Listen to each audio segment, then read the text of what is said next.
From dull to parcel red, can this Hornby Railroad 47 become a BR parcel icon?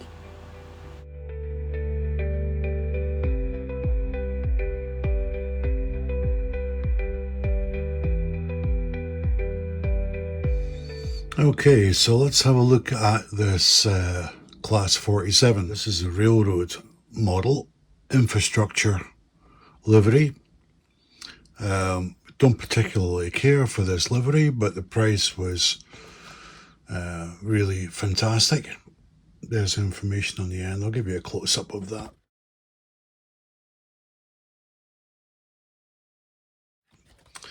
So yeah, let's dive in. Okay, so we've gotten out of the outer curtain, and these are, I guess, just generic Class 47 railroad model instructions.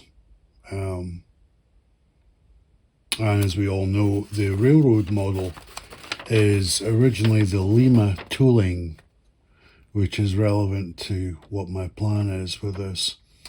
So yeah, it's fairly easy to remove this, so that's great. And here she is. Yeah, the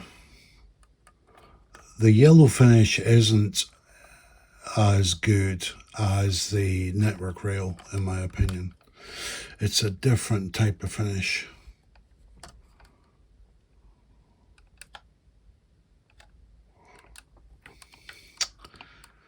Yeah, it's difficult to say, but I'll give my humble opinion on it. This yellow looks to be the molding. Yeah. So that appears to be the molding color. And then this is tampo or UV printing on here. The red band and the sort of, I don't know what colour you'd call that. It's an unusual colour, that. Looking around the front, there's nothing much to report home about on it. It's just 2 warning flashes and the lights picked out. And as per normal with the Lima, the wiper blades are molded on the glass frame. You've got a data panel down here. I really can't tell you what that says. That is incredibly small. I'm not too sure. Bogie detail feels good. This actually feels metal.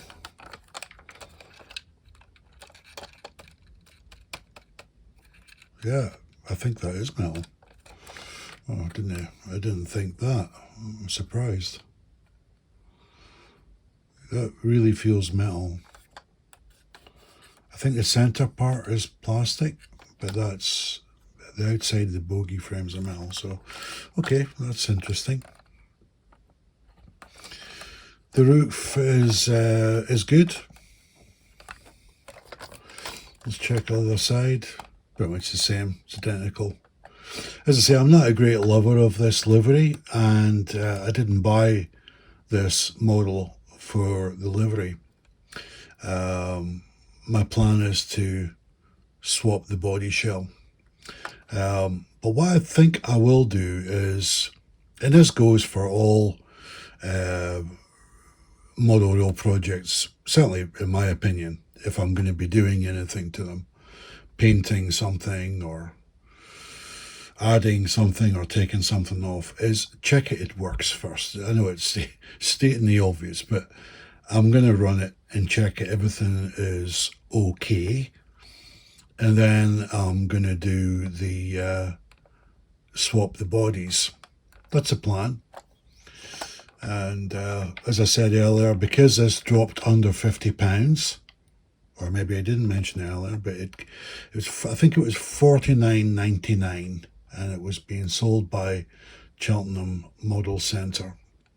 I'm not an affiliate or anything like that, so feel free, you can buy it from anyone you like, but obviously if you find that they are cheaper and it may even be cheaper after viewing this video, I don't know, but that's what I paid for, $49.99. And you know, if you're to buy a second-hand Class 47, be it Lima or Hornby, you are looking at a sort of median price of about, I would say, between £35 and £42.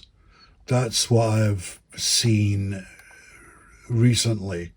I've been sort of tracking the prices because I wanted to do this project. And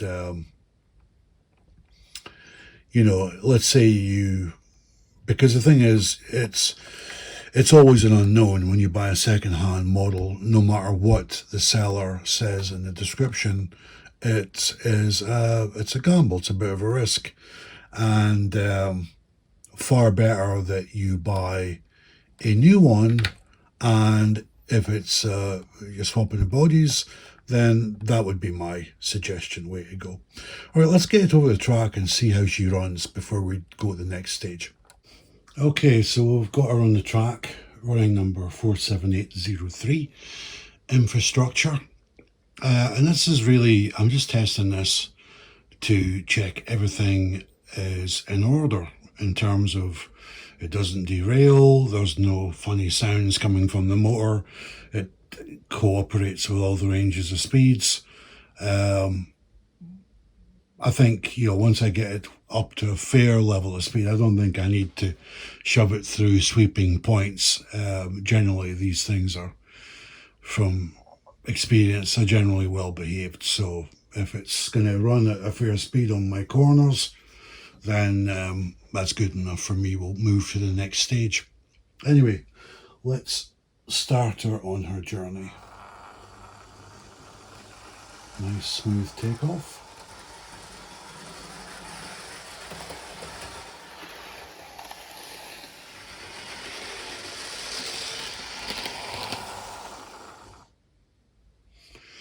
Perfect. Perfect. Okay, I'm going to just back her up a little bit and we'll just do a early test crawl. So anyway, let's try her in a slow maneuver crawl coupling type situation, and let's see what kind of speed she takes off at. Okay, I'll dial it down. Okay, it's a little bit coggy, which is typical, but that's pretty slow. Yeah, for this type of, I think this is a Coco type diesel. I'm okay with that. That's fine for me. Let's just try a smooth takeoff, see how that looks.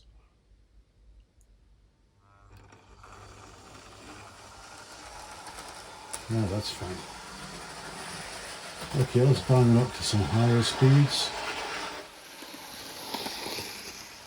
We'll go midway point first of all, and then let's just slowly increase it.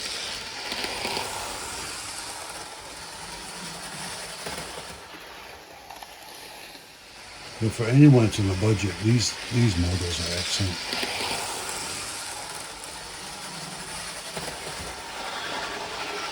Considering the design tooling of this dates back to, in some cases, 1970s.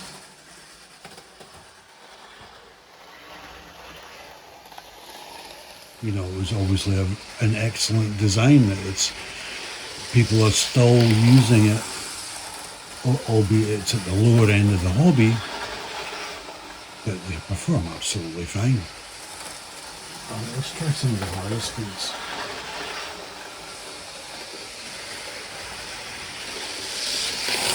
Oh my goodness. I think it's safe to say if I went flat out there, that would have probably thrown itself off the track. So I erred on a bit of safety and oh goodness. Okay, well, that's a pass. That's a pass. We can move to the next section. Okay, so here's the reveal for the project. So this is a Class 47 in the postal colours, and this one was named Sir Rowland Hill.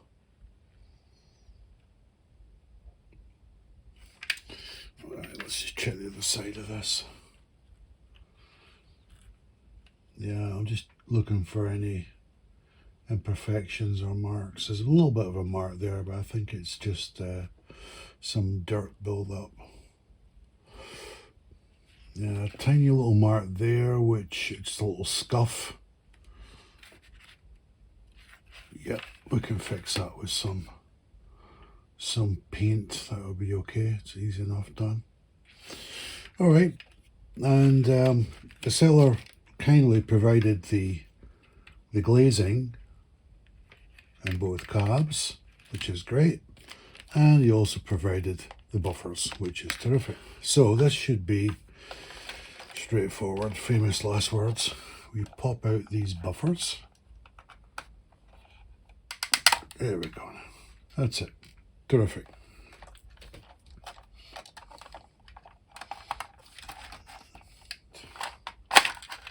Voila. Nothing much to it really. We've got the motor down one side, and the gear train sits directly beneath that, wired up to an 8-pin DCC with a blanking plate in it. So lots of room if you wanted to modify this, put sound in it, or whatever you would like to do. Okay, so we're going to go with the reverse. Okay, this one's not too happy about fitting in there. Yeah, there is a difference there on the glazing. Where the motor housing is, you can see they've cut away the glazing from the sides on this one, where it doesn't have that feature on there. So, can we pull out the glazing on this? Yep, I think that might come out, you know. In fact, I'm sure of it. Okay, I've just got to pop it out from the windows. I think it's the window frames that's holding it. Let's have a look. Try to be as careful as I can here. There we go. That's it. You've really got to take this easy, otherwise you're gonna break something. All right, okay, I'm chuffed about that. It's happy days. Okay, well, that's pretty much it. There's a small section there. It's only about 1 millimeter or so, and a little section here. So I'll just make sure that the motor housing is going to be able to pass that easily. Obviously, I'll probably put a disclaimer on the screen. Doing something like this would be at your own risk. You do risk ending up cracking and breaking more of the glazing section than you need. I'm stating the obvious here, and you probably know that already, but it's neat to say these things.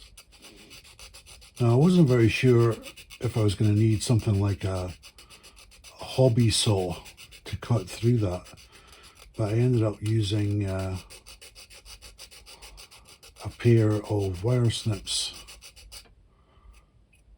Did the job pretty well. The old adage, if a job's worth doing, it's worth doing well. I didn't know I was going to have to do this for this conversion, but now I know. It's not hugely difficult, but it is risky. These are called diamond files, 100 millimeters by 2 millimeters, and you get 10 in a packet, and You have all different types of file in there, rat tail file and the one with the B word. Now it goes without saying, be very, very careful with these plastic shards because they can become extremely sharp. So I don't want you cutting yourself.